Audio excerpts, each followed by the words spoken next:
Breaking news, the aftermath of severe weather. Tornadoes touching down in several areas across northeast and central Ohio. And tornadoes not the only problem. Tonight, heavy rain and hail making it impossible to drive in many places like this on I-71 in Medina County. And a live look at our weather radar. A severe thunderstorm warning is in effect for far northeastern Cuyahoga County, for Lake County and northern Geauga County.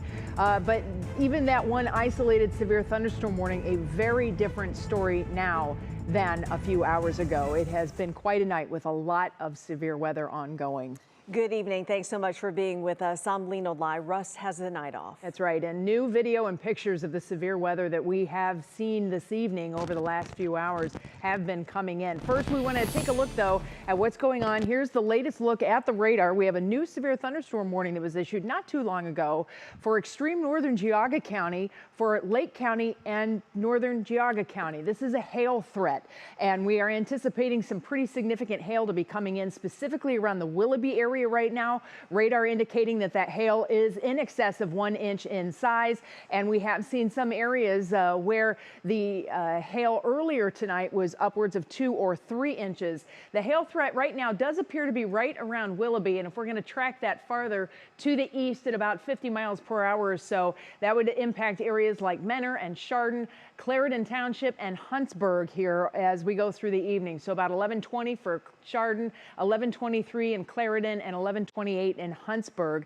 That, of course, after it moves out of the Willoughby area and clips into portions of Menor around 11:08. So this is happening right now. You're probably hearing the thunder and seeing the lightning and whatnot. But again, that hail threat right over Willoughby and will continue to move off to the southeast. The bigger picture shows that things are much calmer now, generally speaking. But man, did we pick up a lot of rain. And we have a flash flood warning that continues right now for southern portions of Huron County, northern Richland County, and northern Ashland County. That is where the thunderstorms this evening and the rain earlier today has dumped upwards of 3 to 4 inches of rain, so inundating a lot of roadways there.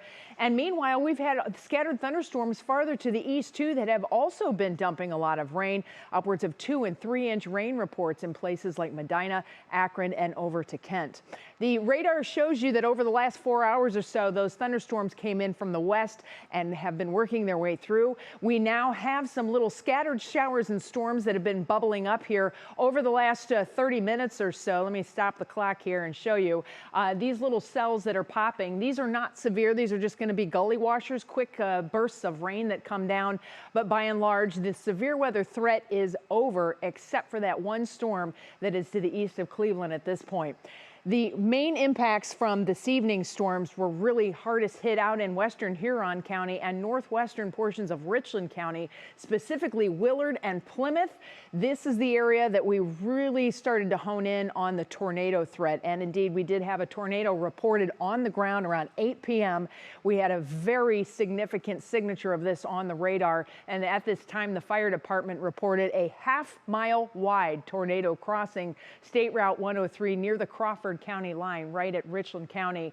And then in Plymouth, in northwestern Richland County, we picked up a report of a trailer in the roadway, relayed several reports of significant damage southwest of Plymouth. And that just so happens to be where our Neil Fisher is at this hour. Neil drove down into Richland County. There's some of that video that you saw off of I-71. Neil, what's the latest from down that way? Damage that's here in Richland County, and that's exactly what we're seeing. The most significant damage that we've seen is here on the 5500 block of West Road in Plymouth in Richland County. This home behind me has been completely destroyed. We just spoke to the